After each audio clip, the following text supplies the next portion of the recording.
Back to fantasy football today, presented by Hooters. I'm Jamie, that's Dave, that's Heath, and joining us live from Atlanta at Falcons training camp is our buddy, senior NFL writer, Pete Prisco. Pete, Julio Jones, he shows up.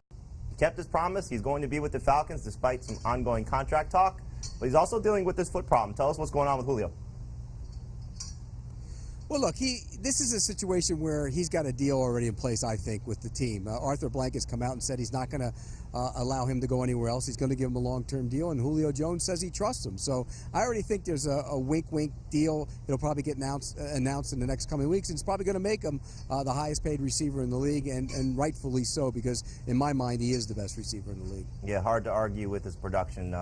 We know you're in Flowery Branch, Georgia. You're going to talk to the Falcons guys today. You're also going to be with them tomorrow. We're going to get more into the Falcons talk then. You're also going to speak with Matt Ryan. That interview will be coming up on CBS Sports HQ tomorrow. But you just spent some time in Denver with the Broncos. They opened camp first. Tell us what you know about the running back situation there, because Philip Lindsay was so awesome last year. Royce Freeman was a bust as a rookie, but could we see a little bit more of a split? You're hearing some things about maybe what the Falcons used to do with Devontae Freeman and Tevin Coleman coming out of the Broncos. Yeah, I think you're going to see a lot of Royce Freeman this year. And talking with John Elway, one of the things he said was once he suffered the high ankle sprain, he wasn't the same. But he's back to being the same. And I think he's going to get more carries. They're going to take away some of the touches for Philip Lindsay. But I'll say this, the day I was there, Philip Lindsay looked fantastic. He looked quick. He looked fast. He had a bunch of big runs. Don't count him out from having another big year. But I think ideally they'd like to limit his touches a little bit more, get more for Freeman, because they really do think he's a good runner inside the tackles. Pete, much ado about this passing game in Denver. The receivers, specifically Emmanuel Sanders, not on the PUP list, doing individual drills. How's he looking? You know, I was surprised. I went there with the idea that he might be put on that PUP list, and there he was the very first day working in individual drills and looking good. I mean, he looked quick, he looked athletic, he looked fast, and probably if they had a game to play, he probably could play. They're being cautious with him. They're not working him into the team drills, but he is running every route possible when he's doing the individual stuff. So I don't think there's any concern with him, but I think there's concern with the receivers as a whole. I mean, you look at that group. Look, Cortland Sutton, they expect him to take the step forward this year, and they think Deshaun Hamilton's going to catch a bunch of passes in the slot. But they don't have any speed. That's a big problem for them on the outside. In talking to some of their players and some of their personnel people, they're concerned about that. Can they back off the defense and now enable some of those big plays down the field in the passing game? The wide receivers are one thing, but we know Joe Flacco has a long history with his tight ends. The Broncos spent a high draft pick on Noah Fant. A lot of times it takes rookie tight ends a while to be productive in terms of fantasy football. How do the Broncos feel about Fant right now?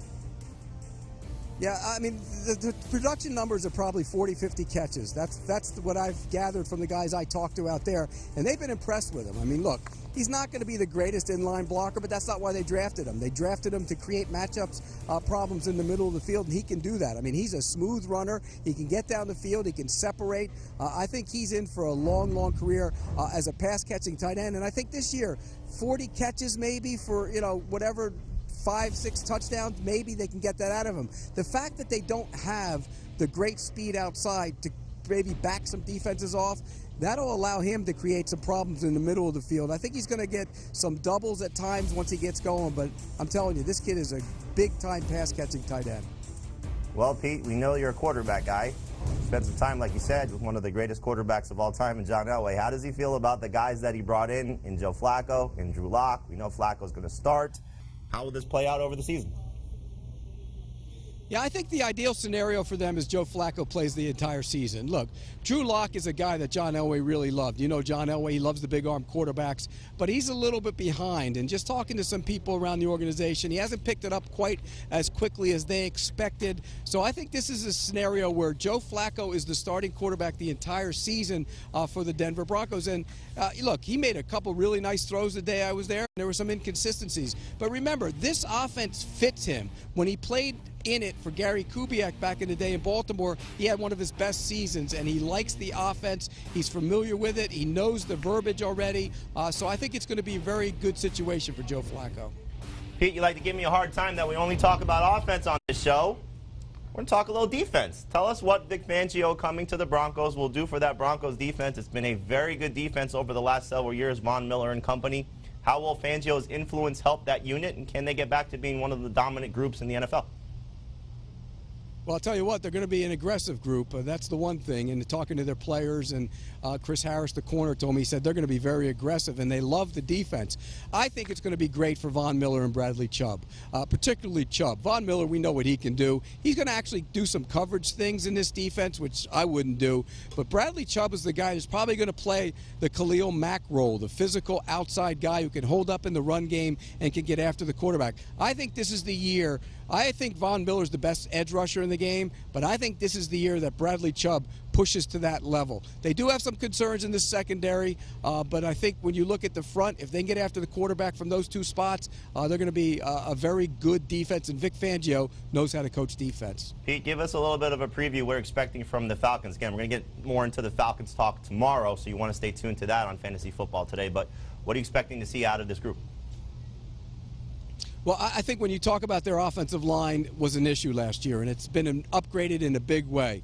It wouldn't shock me to see two rookies starting on the right side when the season opens. Now, they haven't gone that way yet. Chris Lindstrom, the first-round pick, is right now running with the first team at right guard, but Caleb McGarry will ultimately end up being the right tackle, and that's a major upgrade. They have James Carpenter at left guard. They have a lot of bodies that can spot in there. Jamon Brown, another guy, he's another guy who can start as well. So that line, which had to be upgraded, because Matt Ryan got hit a bunch last year, took way too many shots. And one other thing, guys, in talking with Dan Quinn, the coach, one thing he wants to do better this year, run the football when they have to run the football. That's been a problem for them. Yeah, they love the splash plays, but they got to be more physical, and that's one thing they're going to set out to do. Oh, we're going to have a lot of fun debating Devontae Freeman, not just tomorrow with you, but certainly coming up on the show on Fantasy Football Today. Thanks for joining us today, Pete. We look forward to talking to you tomorrow.